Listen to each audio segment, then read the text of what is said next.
When you want to play, start. Well, I started to play, and I played the Passionata, the third movement. And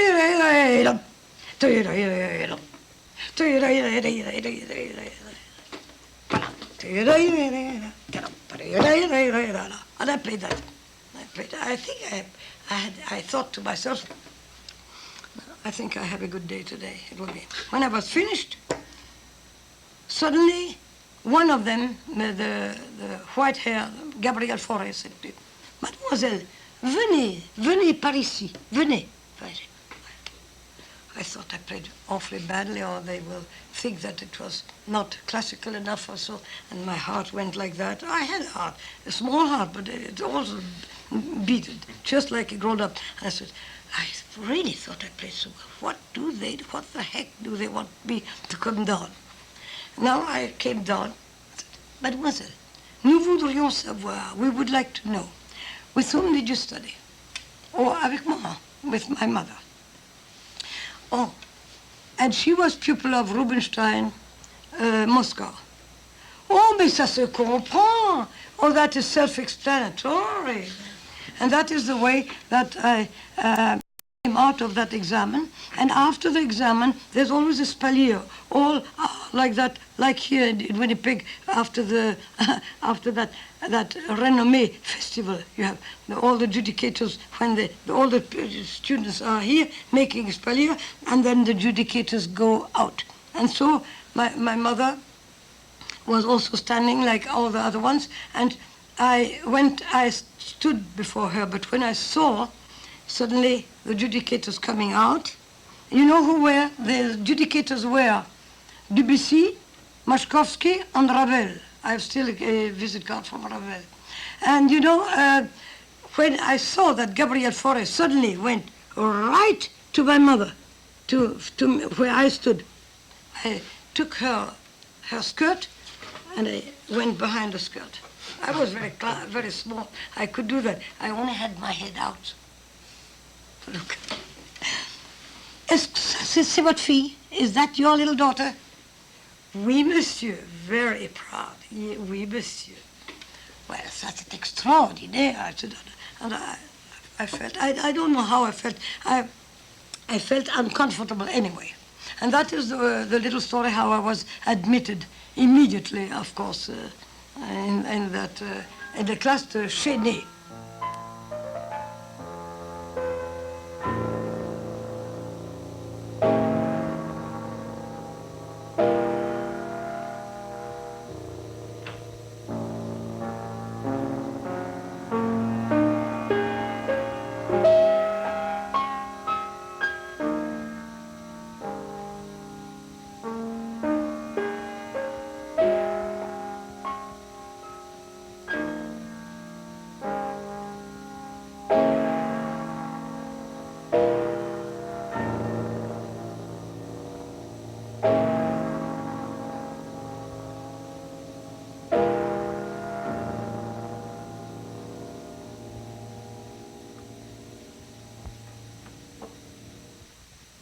Just before the outbreak of the First World War, Sonia and her mother moved to Berlin, where they had a difficult time financially.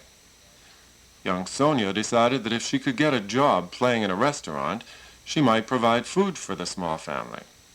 She auditioned, got the job playing in a less than first-rate Ratskeller.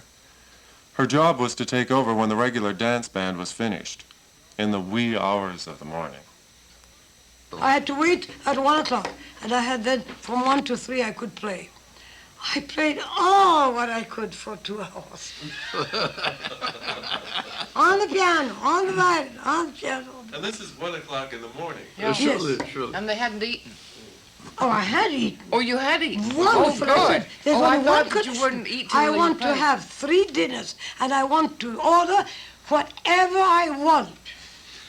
Oh, it's all right. Yes, you can have that. And so after, at 1 o'clock, I started to play. Of course, they put me on my poor little dress that I had. They put me a big sharp, you know, black, white, and red. You know, that's the German flag. I was suddenly like a doll. I had a sharp. And then I played Chaconne Bach with that sharp. I look like a saltabank Like a girl. belt or what? A Spanish dancer, yeah. No, German. German How did the concert go? Yeah. How was it received? Fantastically. Well, they liked him. You know, they were so loud. And I played there. I was there about 2 weeks in that restaurant, and there were always less and less soldiers, and because I think they lost their job. because they were asked not to sing. Oh, you know, they had their Schulteis beer. They were very gay, and so and they were asked, so it was boring for them that they had to shut up, and so they went to another place, I guess. And But in the meantime, you played things besides the Bach Chaconne. oh, sure. How about Deutschland? Oh, that I did it Deutschland, with Deutschland divided, yeah. variations on my violin. I had to start always with that. Like you say, oh, Canada, you know, the same way I have also had to play always Deutschland über alles on the piano, on the violin. And so they were so, you know, I think that they thought that the violin is only a one-tone instrument. They never heard double stops or so many chords, what I did. So they thought it was a wonder.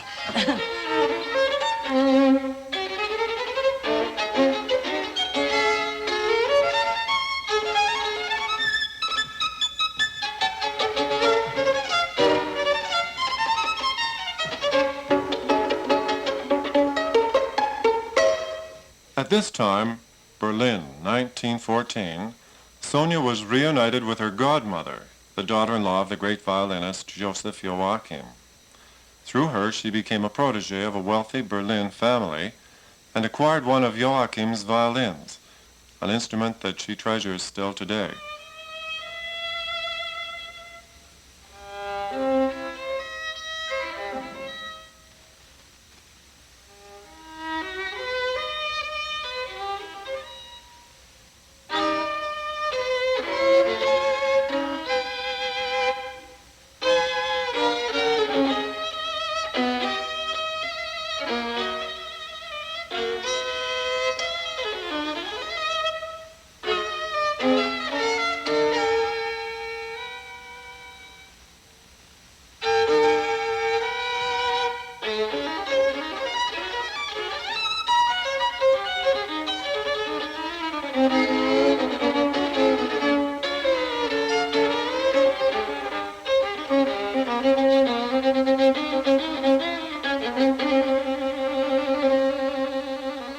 It was in Berlin where she made a debut which must remain unique in the musical annals of that city. Not only was she young, 11 years of age, but she appeared as violinist in the Kreutzer Sonata of Beethoven and later as pianist in the same composer's Appassionata. Quite naturally, word got around that there was a musically precocious young lady in town. Well, once I had a concert, I don't remember where, but I had a very good day, and I think I played very well. I was very satisfied. And we went home, of course, without auto because we didn't have no car. So we went in the street and I had my violin. Mother always carried my violin because of my flying staccato, so that it will not pull, no weight. So she carried the violin and we were walking. And then at that day when I was playing there, I had such a tremendous success, and they all thought I would be a genius or something like that. And my mother in the street said only to me all the time, pauvre fille, pauvre fille. What are you always telling pauvre fille? I think I played very well. I think that if you are really the genius what they suppose you to be, there will be no day off anymore, because then you have to hold it up on the same level the whole time. You have to work so much more hard than if they wouldn't think that of you.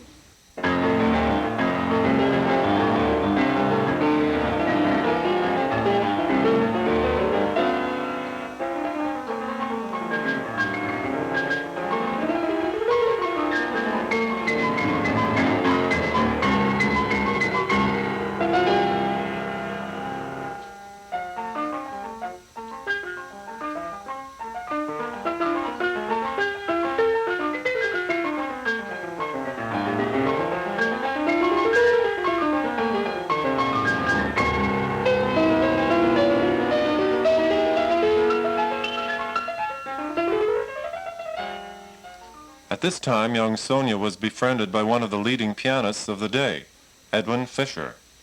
What was very important is one day he came to me, you know, Sonia, I'm going to make a touring with you. A touring. Really? Well, that is too flattering. Can I really do that? You were a young girl. I was a very young girl, and he has something very nice in his way. He was always giving the chance to a young pianist to play with him so that he is a kind of introducing. Now, I had to play with him. He chose for the touring the C minor from Bach.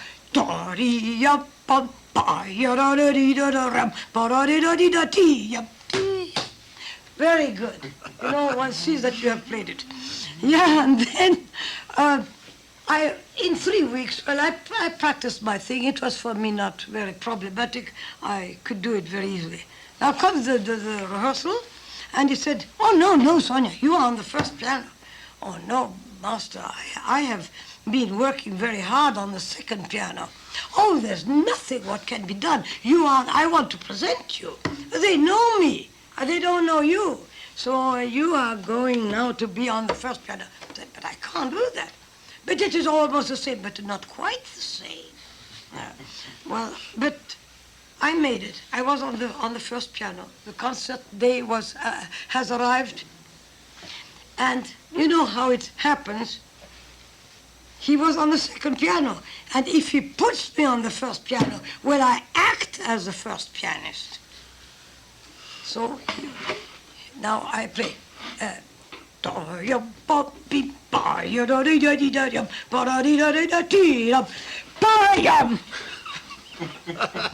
Very loud, because he had only 2 notes. And that was very embarrassing. Well, that was the story of... No, you must continue, Sonia, now. Oh. You must continue how it went on, you know. Oh, yeah, You played loud and he What played did you loud. do about it? You have to play loud. So,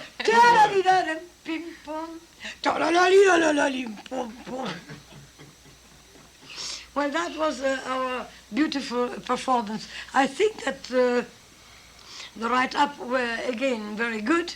In spite of it, nobody would touch Edwin Fischer. But you made a whole tour with him. You made a whole tour with him. Oh, yeah, that was very funny. funny. He played in 12 or 14 places. After all the concerts, he had always several handkerchiefs because he needed so many. He was sweating so much. And so he took one after another, and he was always wiping his, the neck and the cheeks and the front, and all the hair went sticking on the floor because it was wet. And well, all the other things that I observed.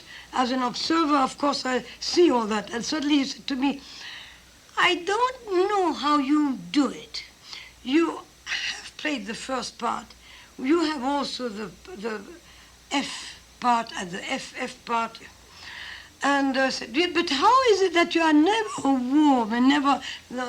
Well, because I don't use the stomach when I do accords. Chords never should be coming from the stomach. And you do...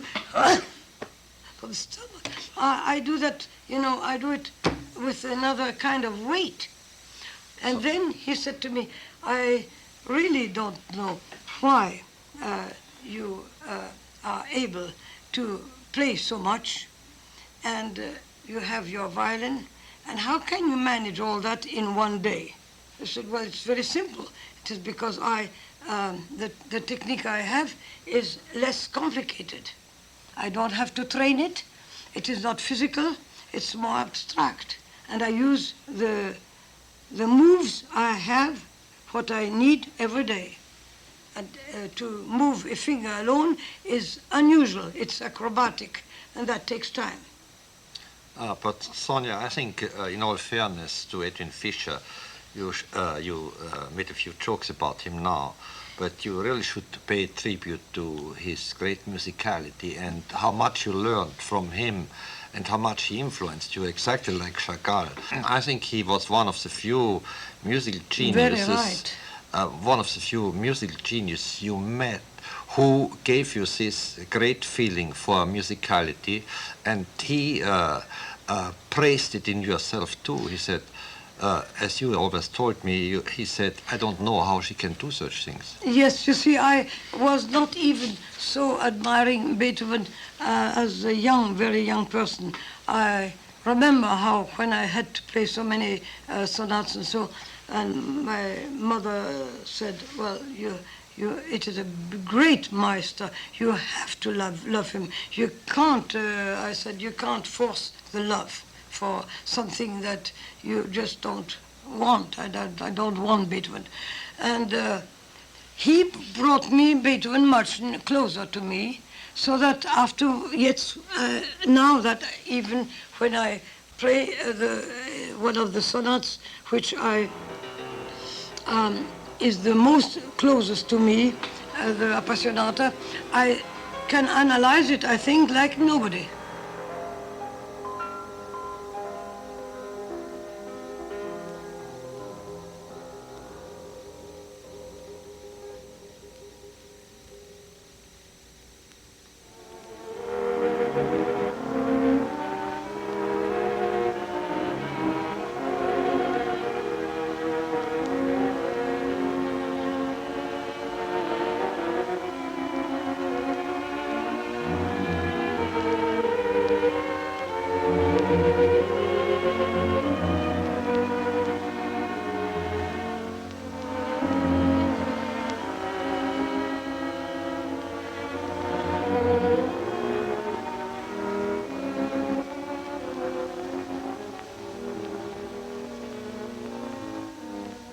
While still in her teens, Sonia met her future husband, the German expressionist painter, whose name she still bears, Walter Gramatté.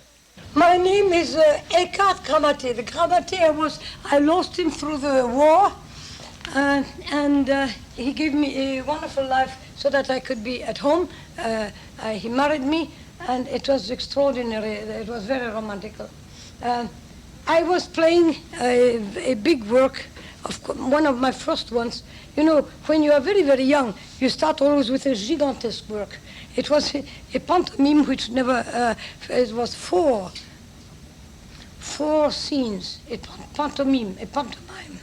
And now this work I was playing, and of course I have tried to imitate all the instruments, because I played that for somebody in a assembly like tonight, and I imitated, you know, the horn, or I whistled if it was a flute or so. Well, I tried. When I was finished with the performance of my work of that time, there was one man who had beautiful eyes, you know, and very long eyelashes, and you know why men don't need that, but he had it, and then he was sitting on the floor, and when I was finished, all people went away, and nobody did really ask me, have you a ride, because nobody had a car at that time. So everybody went home again, and they thought that I will also take the metro, or I will take the bus or something like that. And this man was still there, and he had a sketchbook, and he sketched, and it was Gramatté. And then we gathered all the music together, and he said, shall I bring you home? Well, I was not very conventional, you know, and I didn't think anything extraordinary or forbidden or so. I said, oh, that would be very nice. Well, then it is not nice to go alone in such streets anyway, alone after a concert. Well, then he brought me home, and while he brought me home, then he said, and here is my atelier. You live on the other corner, you live there, but that's my atelier. Would you like to see my works? I said, oh, well, that would be very nice. So I went up. Not that what you think.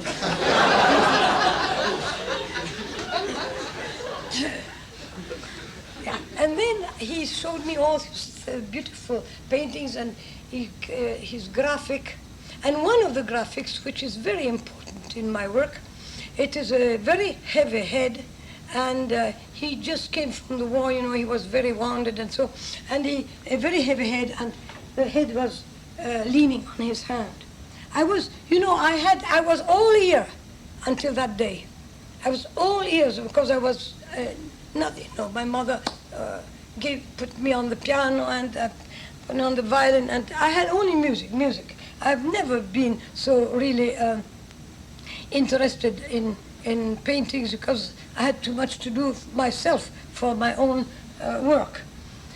But that, so when he showed me all that, and it's very modern, of course, and I didn't tell that I didn't understand everything because I thought it would be embarrassing. But suddenly, on that one piece, I said, oh, that's beautiful, that's very good. And he has a principle that if somebody likes something, he is like me, He was always selling his thing. I sell my things too, like I tried to sell that to you today. And he was very nice, and he said, so you like it? Well, then take it. It was for me, I was just like thundered on the floor. I said, oh, I can't take it. I went home, and at home I had a Paganini, a green one, and he came out of flames, was, red and purple and white and all kinds of colors. That was my Paganini. I was so... Was your taste? This was your taste at that time? Yeah, it was my taste. And, I was so virtuose that for me, that Paganini, when I practiced myself, I said, well, this, le feu sacré. I said to myself, le feu sacré, the sacred fire. And then, suddenly, when he came to me, we made a date, and he came to me, I said, if that man is coming, I said to my mother, we must, all what I have earned now the last weeks, I will have a beautiful, I had no table. So I bought a fell, a very big, large fell, a fur. I spread it on the floor, and it looked so rich, And I put the 2 plates and all what I have bought, fruits and meat and so. And when he came to me, he said, do you have that every day? It was very embarrassing. I said, oh, no, but I just have, just by chance I have that at home. And because you come, why not eat that together? So I found a way to put it à l'aise, to put it easy. And then he looked at my Paganini. And then he said, do you like it? And I was, oh yes, that is so fire, so, it's, when I see that thing, I really feel the whole genius of virtuosity. But he was so kind, he didn't say a word. He went away, we made other dates and so, but after when I saw so many other things at his place, and then I met his colleagues, Schmidt-Rottluff and Erich Heckel and all the other ones from that time, all where I started suddenly to look at pictures for the first time in my life. When I was growing into that my eyes, not only the ears, but my eyes started to be mature and to see that the first thing, I put it away. And then I put that head of Gramatté. So he didn't say a thing. He comes again. We had a nice coffee or something. And then he said, well, where's your Paganini? I said, it's gone. Oh, why, that's very nice of you to put that there. Well, that is the way. It didn't take very long, and then we married. And it was a kind of very short time because I lost Gramatté when he was only 32.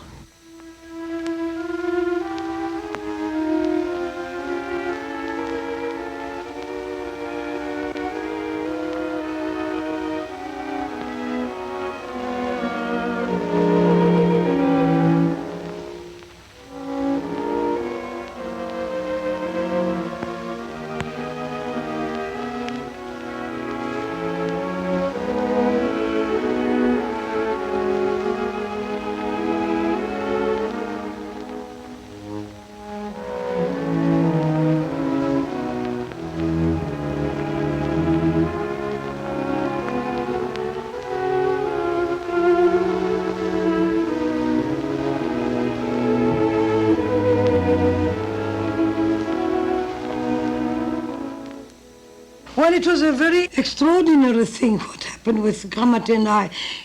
He could see what I write in sounds, and I could put in sounds what he has been drawing. I think it is unique.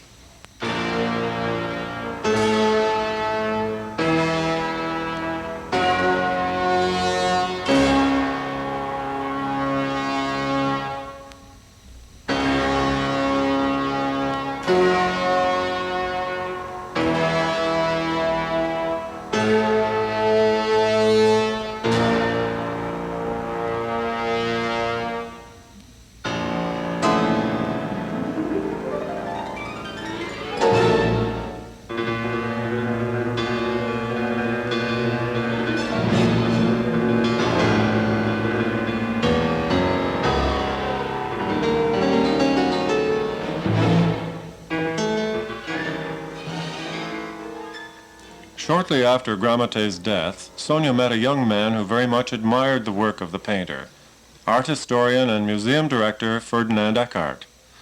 Dr. Eckhardt, director of the Winnipeg Art Gallery, makes a few observations on being the husband of a composer.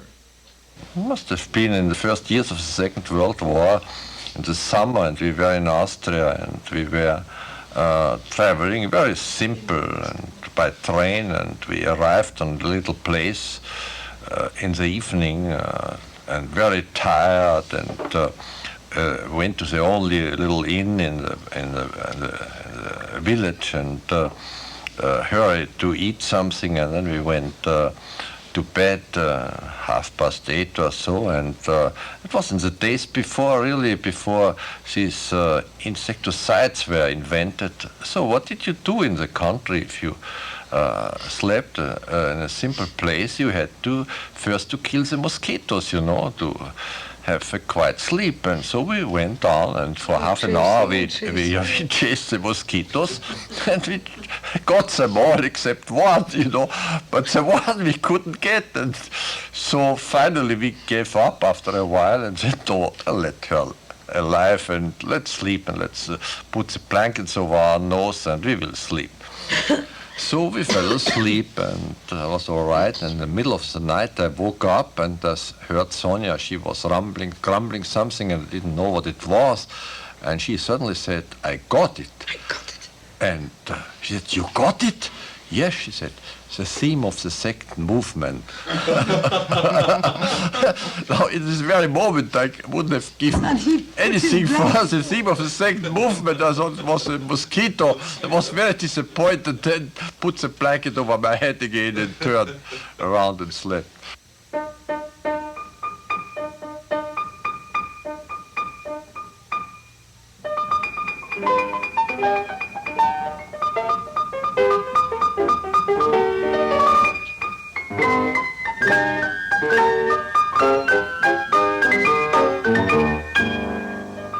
One of Sonia's favorite violin encores was La Campanella of Paganini.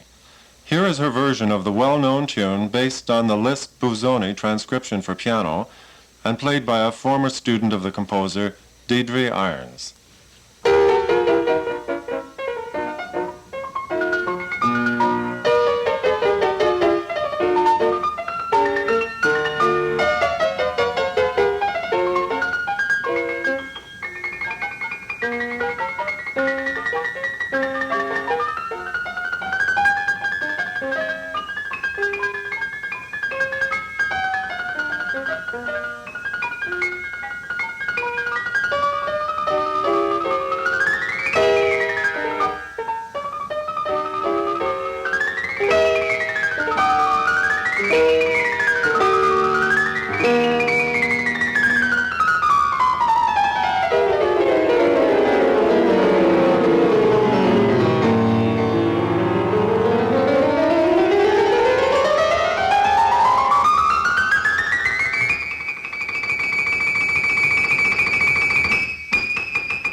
It was absolutely fantastic what she could give. This cast iron ability that she had, an absolute knowledge of what she did, was transmittable,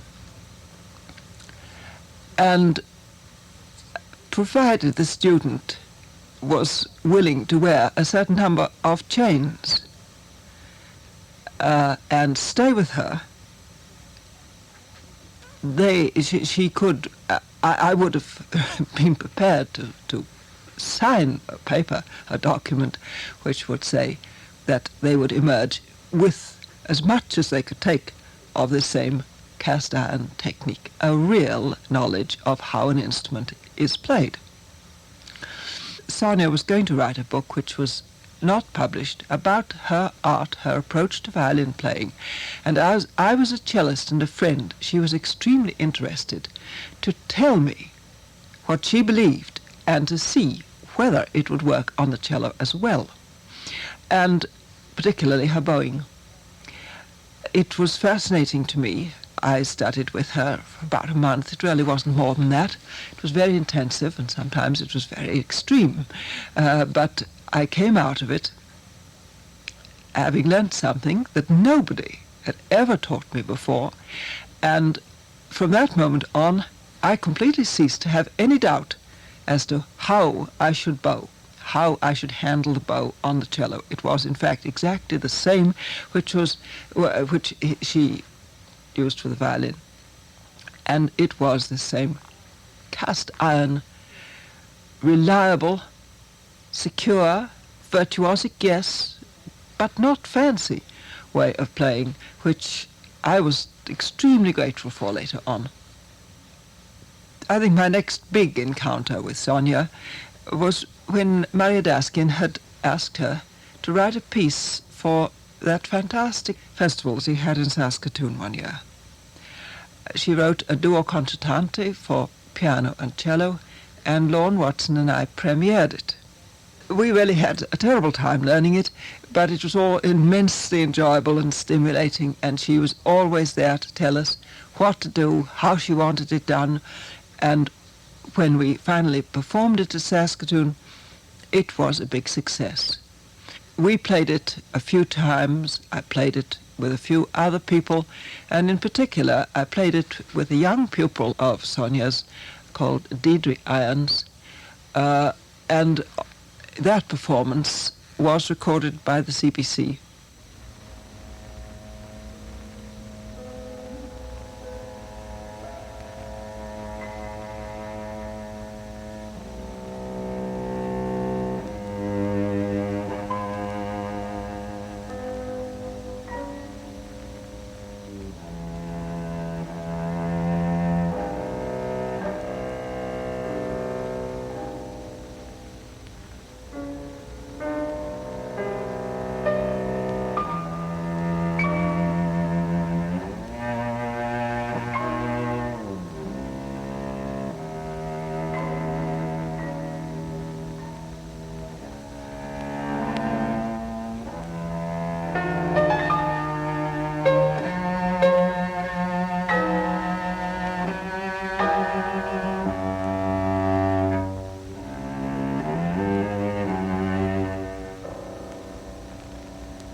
I didn't hear her give individual lessons very much. but I did know Deirdre Irons very well from the time she was about 12. In fact, I think I was responsible for her going to Sonia to study in the first place. And I saw her grow and become very sure. And I also saw that when she went on to study with Rudolf Serkin, he really had nothing to change. It was the most touching thing. Her playing changed, but her technical equipment was never touched.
Excerpts from the Duo Concertante for Cello and Piano by Eckhardt-Gramatté, recorded by Deirdre Irons and Peggy Sampson.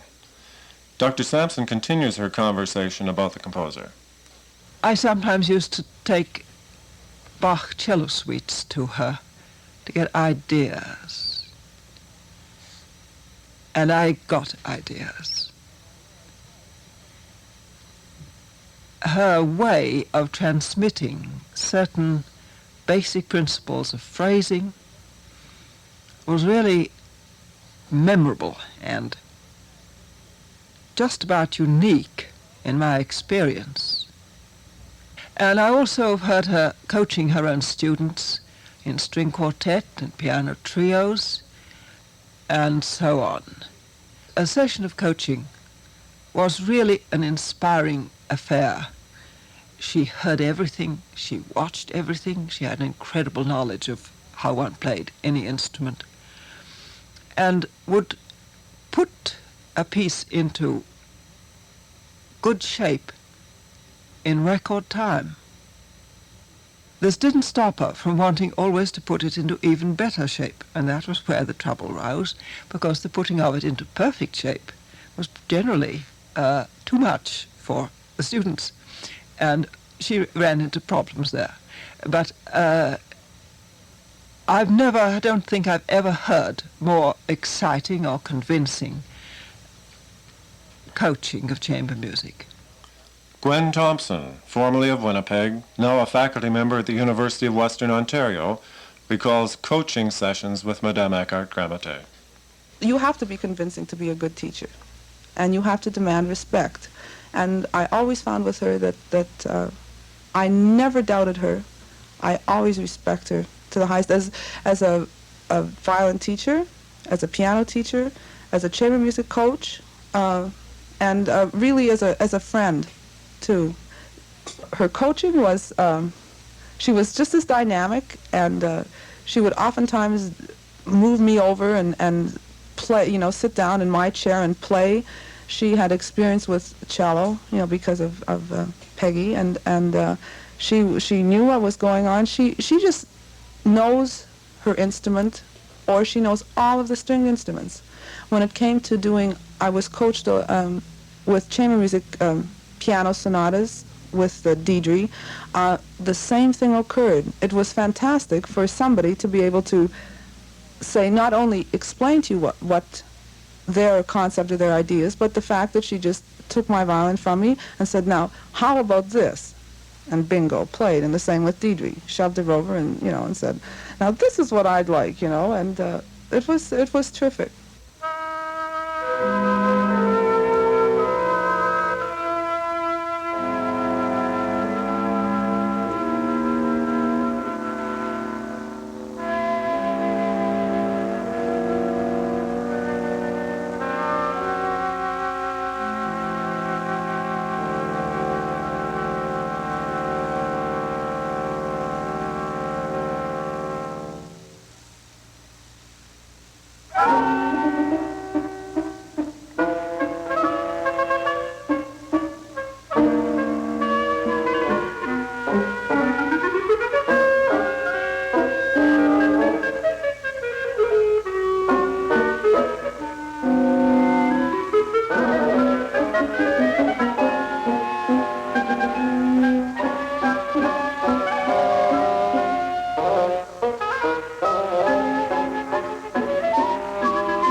Here's the composer passing on some provocative ideas on interpretation and analysis to a group of students at Brandon University. When the child sees a page with lots of 16s, gets horrified, said, how I am ever going to read that thing.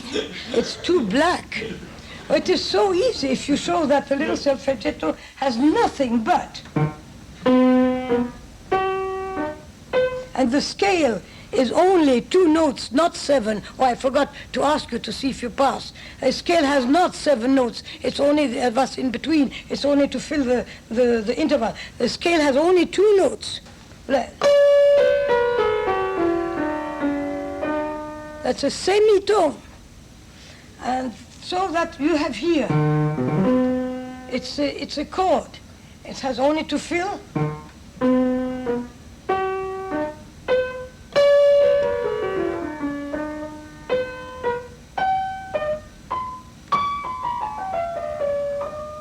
So that you have a very nice line. See, it's a turn.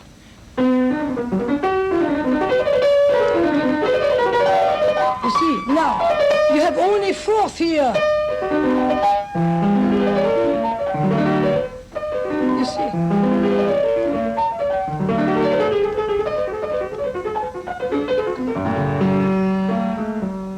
Now I will show you what units means. That was interval. You have heard in my fanfare. That's three intervals, which are absolutely dominant for the whole little fanfare. With very little means you can do something. If you put too much in it, then you get confused. Try to do like I do. That was so funny. I have once told to somebody, I have only used 4 notes for that. What did you do with the other 8? I said, I dropped them down. Now on that etude of Czerny, to come to that remarkable man.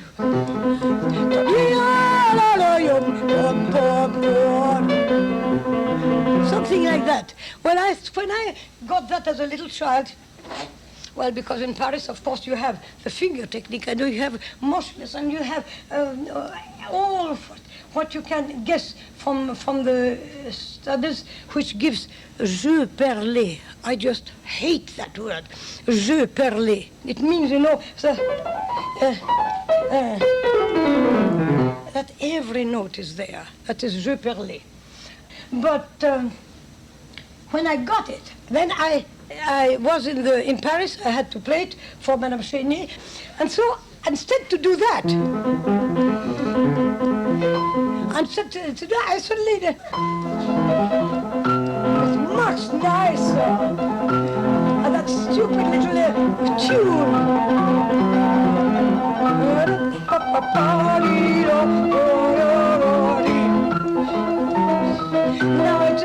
beautiful here.